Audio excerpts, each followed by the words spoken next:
নেতৃবৃন্দকে মূল্যায়ন করতে হবে।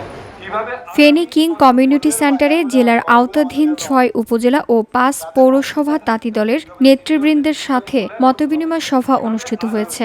অনুষ্ঠানে প্রধান অতিথি ছিলেন গাজী হাবিবুল্লাহ মানিক।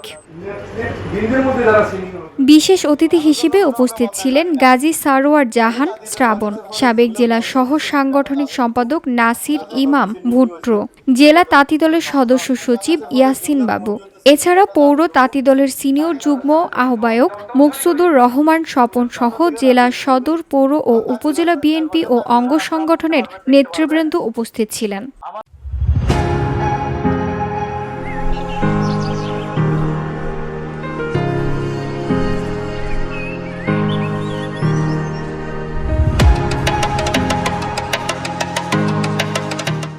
সভায় বক্তারা বলেন, তাঁতি দলে অবশ্যই যাচাই বাছাই করে সদস্য গ্রহণ করতে হবে, যাতে কোনো অপশক্তি প্রবেশ করে বিশৃঙ্খলা সৃষ্টি করতে না পারে। দলের মধ্যে ত্যাগী নেতাকর্মীর অভাব নেই, তাদের নিয়েই দলকে সুসংগঠিত করে আগামী নির্বাচনের প্রস্তুতি নিতে হবে।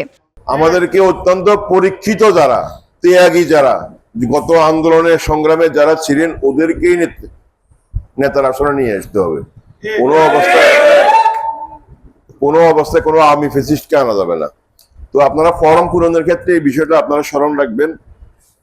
যাকে তাকে যে দলবাড়ি করার জন্য যাকে তাকে নিয়ে আসা কোনো রকমের কোনো কর্মকাণ্ড আপনারা প্রশ্রয় দিবেন না। বিএনপি মাঠ পর্যায়ে আমার সকল নেতা কর্মীদেরকে বলবো, আপনারা সম্পূর্ণভাবে সজাগ থাকবেন। যে কোনো অপশক্তি রুখে দেওয়ার জন্য ইনশাআল্লাহ তাঁতি দল প্রস্তুত আছে, আগামীতে ইনশাআল্লাহ প্রস্তুত থাকবে। নির্বাচনের জন্য আপনারা কাজ করবেন। আমাদের ভারপ্রাপ্ত চেয়ারম্যান বারবার আমাদেরকে বলে দিয়েছে, বিগত ফ্যাসিবাদ সরকারের আন্দোলন সংগ্রামে যারা সক্রিয়ভাবে রাজপথে ভূমিকা পালন করেছে, তাদেরকে আমরা কমিটিতে মূল্যায়ন করা হবে, কোন পকেট কমিটি হবে না। এ সময় তারা সতর্ক করে বলেন, দলের ভেতরে কেউ যদি বিশৃঙ্খলা সৃষ্টি করে বা দলের বিরুদ্ধে গিয়ে অপ্রীতিকর ঘটনা ঘটায়, তবে তাদের বিরুদ্ধে কঠোর সাংগঠনিক ব্যবস্থা গ্রহণ করা হবে। আমি জানি না। VOD Bangla news desk. আমাদের মতে